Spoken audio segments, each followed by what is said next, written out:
नमिता और उसके mummy papa कचरा उठाने का काम करते हैं, जिस वजह से उनके घर में 2 वक्त के खाने के साथ लोगों की गालियाँ और ताने भी आते हैं। एक दिन नमिता कचरा उठा रही होती है कि तभी फोन में देखते हुए एक आंटी वहाँ नमिता से टकरा जाती है। छी छी, ए लड़की, तू देख कर नहीं चल सकती क्या? पर मैम साहब, मैं तो अपनी जगह पर ही हूँ, आप फोन में देखते हुए चल रही थी। अरे, एक कचरे वाली होकर मुझसे जुबान लड़ाती है।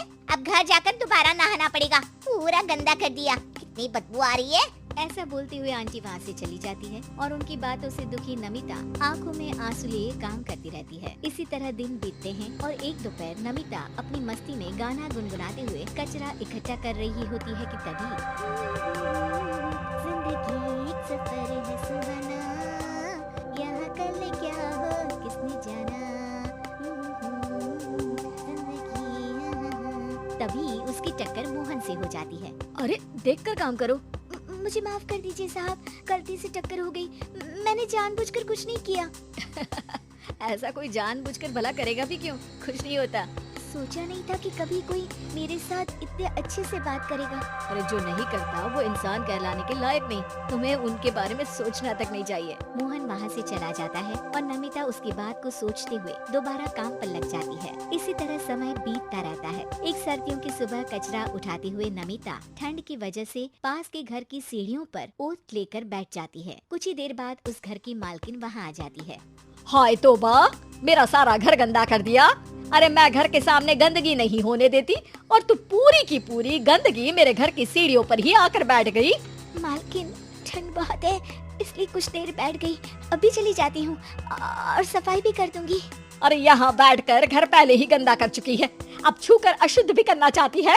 अपनी माँ के चिल्लाने की आवाज सुनकर मोहन घर से बाहर निकल आता है, जहाँ नमिता को देख वो किसी तरह अपनी माँ को शांत करके घर में वापस भेज देता है। मुझे माफ कर दीजिए मालिक, गलती हो गई। अरे प्लीज मुझे मोहन बुलाओ और अपनी माँ की तरफ से मैं माफी मांगता हूँ। अरे नहीं मालिक, लोग वैसे भी हमें इंसान समझते ही कहाँ है, इसलिए अब इन सब की आदत है। अगर इन सब की बातों को बुरा लगाने लगे तो भूखे ही मर जाएंगे। वैसे तुम्हें ठंड में इन पतले फटे कपड़ों की जगह मोटे और गर्म कपड़े पहनने चाहिए। मेरे पास इतनी चॉइस नहीं है, जो है बस यही है। और जब घर में मम्मी पापा भूखे बैठे हो तो क्या सर्दी और क्या गर्मी। चलती हूँ साहब। नमिता तो वहाँ से चली जाती है, लेकिन अब मोहन उसके बारे में सोचना ही बंद नहीं कर पाता। कुछ दिनों बाद नमिता दोबारा कचरा उठाने मोहन के घर के पास आती है, जिसे देख वो एक नया गर्म सूट लेकर उसके पास आता है। ये तुम्हारे लिए है। शुक्रिया मालिक, पर ये तो नया है। हाँ, किसी को गिफ्ट में नई चीज ही तो दी जाती है। हमें कोई गिफ्ट नहीं देता। हाँ, नई चीज तो बिल्कुल नहीं, पर आपका बहुत शुक्रिया।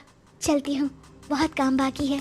एक बार फिर नमिता मोहन को अपनी सीधी बातों और साफ दिल से प्रभावित करके चली जाती है। अब मोहन उसकी बातों और सोच में खोया रहने लगता है। जितनी बार नमिता उसके घर के करीब आती है, वो किसी न किसी बहाने उससे मिलता रहता है। ये सिलसिला लंबा चलता है, जिसमें धीरे धीरे दोनों एक दूसरे से प्यार करने लगते हैं। नमिता, क्या तुम मुझसे शादी करोगी? मुझे नहीं लगता कि ये सही है।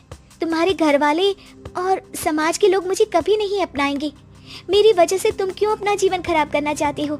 मेरा जीवन तुमसे शादी करने के बाद नहीं, बल्कि शादी नहीं करके खराब होगा।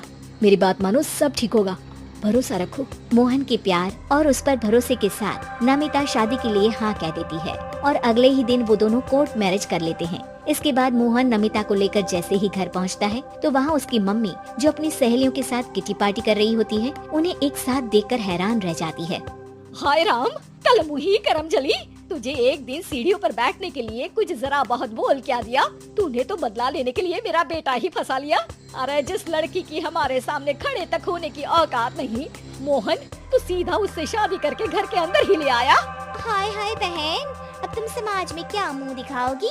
अरे मेरी बात मानो, अब बाहर निकलना ही बंद कर देना। आंटी जी, मेरी माँ का तो पता नहीं, पर आप आज बाहर निकलकर दोबारा इस घर में कदम मत रखना। अरे हम ऐसे कचरे वालों के घर में आकर अपनी इज्जत खराब करने का शौक भी नहीं रखते। अगर यही कचरे वाली आपके घर का कचरा उठाना बंद कर दे तो उस आलीशान मकान में आप 2 दिन भी नहीं रह सकती। पता है क्यों? क्योंकि आप जितनी गंदगी फैलाते हैं ना, उसे ये साफ करती है, इसलिए आपका घर साफ रहता है और आप उस पर घमंड कर पाती है। इस हिसाब से तो आप और हम कचरे वाले हुए। ये नहीं, कुछ भी हो बीमारी, ठंड या गर्मी, ये हमेशा अपनी फिक्र ना करते हुए आपको सेफ एंड क्लीन रखने के लिए सफाई करने आती है और आप इसे ही गंदा बोलती है। शर्म करो। मोहन की बात सुन के सबको अपने कहे पर शर्म आने लगती है, जिस पर वो नमिता से माफी मांगते हैं और मोहन की मम्मी भी उसे